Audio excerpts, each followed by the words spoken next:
Well, good afternoon to you all. How are you? You really mean that? All right. So the class of 2012, up on your feet. Turn around. Take a look at that crowd.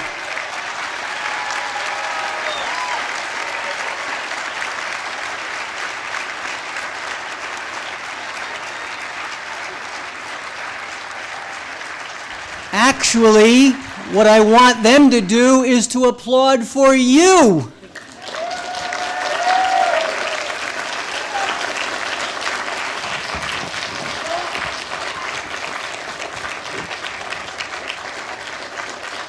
Terrific. Not only does the class of 2012 rock, please turn around and sit down. You've trained them very well, Rick. I'm impressed. They only move on command. Not only does the class of Olin College of Engineering 2012 rock, but so do all of you in the back who support them and who've helped them get this far. It's always a little daunting to stand here on commencement day. We're a half hour into this. It's getting hotter by the minute. And you notice I came up here with no notes. That could mean two things. It could mean I got nothing to say. Thank God he'll sit down soon. Or it could mean I have no idea what I'm going to say, but in an hour I'll figure it out. Actually, that's not going to be the case this afternoon, because I have thought a lot about what I'm going to say, and I've consulted with a great number of people in order to come up with what I'm going to say. The most important person I've consulted with, of course, is my wife. All important matters are completely determined by her. So she said to me, look, I don't know what you're going to tell these people, but I want you to be sincere. I want you to be honest. I want you to be believable. I want you to be absolutely candid, forward-looking, and brief. So, in the next 5 or 10 minutes, and that's about all it will be, I'm going to try to do two things for you. I'm going to try to give you a picture of the world that exists now and the way I think it's going to evolve over the next 20 years. And then I'm going to give you some advice as leaders, the wonderful leaders that you are. I'm going to remind you why you are so different and so important to this future. Before I do that, I should give you some cautionary comments. This is what happens to people in business. We're all programmed to make this statement before we say anything. Cautionary comments. Cautionary comments about usually forward-reaching statements, meaning you take my advice at your own risk. But I want to give you cautionary comments with respect to backward comments as well. Backward comments because what I'm going to say to you today, you probably know already, or you've probably heard from someone far more qualified than me. So if in any way, shape, or manner I forget to attribute certain things to certain people, it's only because I have no notes to actually call, exactly who said what. First, the future. The best phrase I can think of actually comes from Yogi Berra. It isn't what it used to be. And it's never going to be what it used to be again. You see, it's changing. It's changing so incredibly fast. President Miller kind of alluded to this in his opening comments to you. The speed with which things have changed in your lifetime is nothing compared to the speed with which they're going to change for you and the rest of the world going forward. If you can imagine this, all that we've invented and created since recorded history, all that we have invented and created since recorded history will be done again in the next 10 years of your life. Change. You comfortable with it? I would hope so, especially graduating here from Olin College. Change. Are you going to lead it? Are you going to follow it? Are you going to hide from it? Those things are important decisions for you to consider, because as you start to accumulate your own reputation, your own bona fides, and your own wealth, you're going to start to think about change a little differently. But just remember that somewhere in the world, there is someone who has nothing to worry about in thinking about change. And therefore, they will change incredibly fast. Time is an important element. I'm sure you understand this, you've studied this. Connor spoke about time constants. Obviously, you're very savvy when it comes to time. What you don't understand is you don't have all the time that you think you have to do what you need to do. You just don't have all the time that you would like. The value that you create going forward is going to, my friends, have absolutely less to do with the technology that you understand and to become facile with. And it's going to have more to do with the problems that you deeply understand and the knowledge that you bring to bear to unlock that hidden value that lies at that deep intersection of your understanding of that problem and your knowledge. We call that innovation. Not invention, not technology, not discovery, not creation, innovation. We chose that word carefully. Don't be confused. I have 7 patents. So what? If they created no real value for the world, in the world, they are really not innovations. Innovations that matter literally allow value to be created for education, for society, for governments, and for businesses. Innovation is different in the 21st century than it was for me in the 20th century. In the 20th century, oftentimes the invention was good enough to be the innovation. It's not the way it's going to be going forward. It's too complicated a world. It's come a great distance from when I sat in that seat and listened to my commencement speaker back in 1967.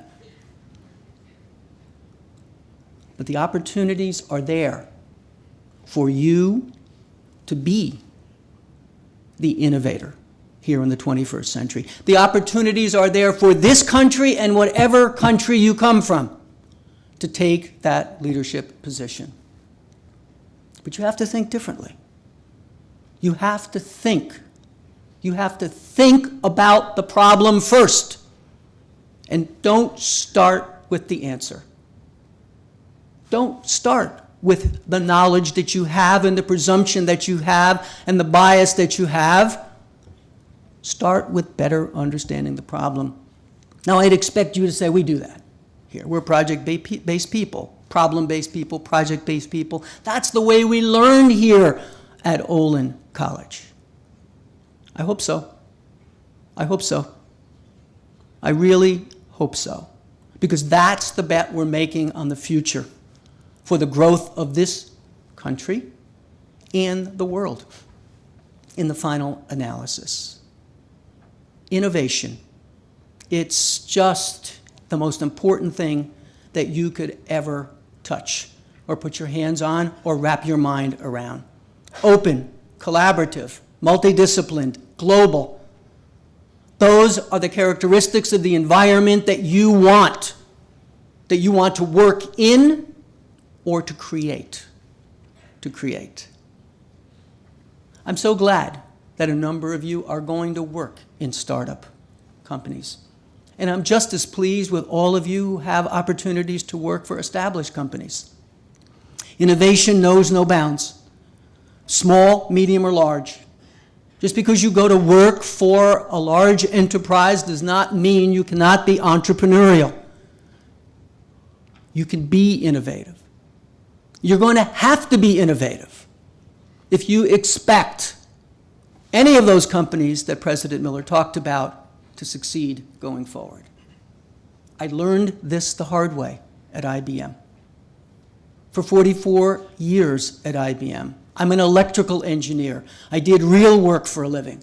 I did honest work for a living. But in the end, the work that mattered wasn't electrical engineering work. It was the transformation of the company from a technology-based only company to an innovation-based company.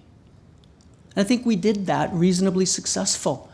As you see, IBM celebrated its 100th anniversary last year, and its stock at its all-time high. Innovation, it is innovation in the end that matters. Fundamentally, it's an incredibly interconnected and instrumented world. So technology always matters. It's going to be the enabler. But the question becomes, what do you do with it? Do you extract intelligence? Do you extract real value? Do you extract real innovation? Now you, as leaders going forward, you come from a special place. You know that. You've already said that to yourselves so many times here in so many different ways. It's expected that you will be the leaders of the change going forward. I don't expect that you're graduating, that you came here and graduated from here to seek mediocrity, to blend in with everyone else. It's not what you came here for. But if you're going to be a real leader, if you're going to really do serious innovation that matters for you, for your company, and for the world, what does it take? What does it really take to be a leader in this incredibly fast-moving, rapidly changing world? It's not very complicated. Again, it takes people who understand people, who want to work with people. It takes people who are real, who understand when the problem is this serious or understands when the problem is only this serious. People who can understand the truth. It takes people who people think are real. I'd like to believe you must think that about the faculty here at Olin College. They understand you, they understand the nuances, and I'd like to believe that they think you're real as well. But it takes more than that. It takes a person who provides hope. Hope for the future. Hope that wherever we are, however big the problem is, however challenged we are, there's a way out. There's a way out. There's a way forward. Look, you're engineers. When I graduated from RPI, they used to tell us, engineers are people who apply science to the common purposes of life. It's not complicated. You're problem solvers. That's what you do for a living. That's what you have been taught here at Olin College. It's your opportunity now to stand up and lead and to make the hope of the future obvious, visible. You do that. You do that by aspiring to higher heights, to set incredible aspirational goals for yourself and for the people that you work with and for. And then you inspire them to get there. You inspire them to get there. You've got to find a way to be dynamic enough so that people will want to follow you. And then you do what I know you're capable of doing. You perspire. right along with everyone else. So it's aspiration, it's inspiration, and it's perspiration. That's what it takes to be a successful leader in the 21st century. Someone who's real, perspires, and someone who gives hope is aspirational and inspirational. That's going to separate you from everybody else in the final analysis. That's what's going to make a difference. And the biggest problems and challenges that you're going to be faced with, trust me, they are not going to be technology problems. They are not going to be business problems. They're going to be personal problems. Your biggest problem is coping with your own success. Your biggest problem is going to be, what do you compromise to get to what you want? What sacrifices are you going to be willing to make?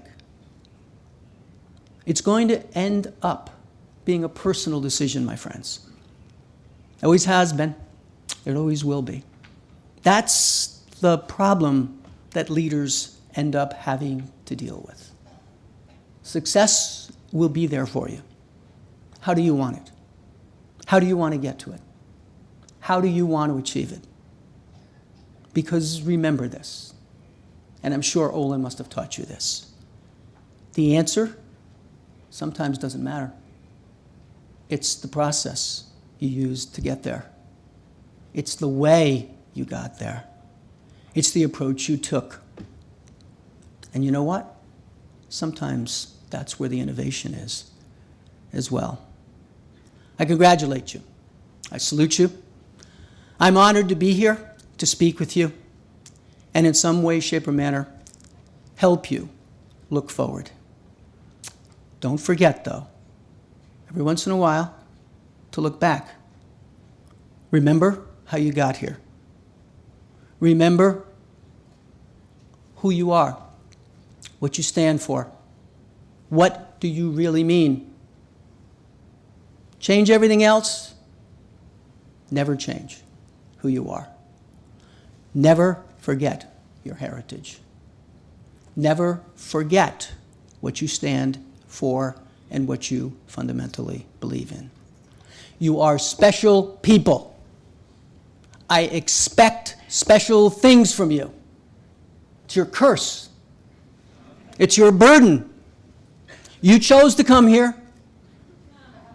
You chose to come here. You could have left anywhere along the way.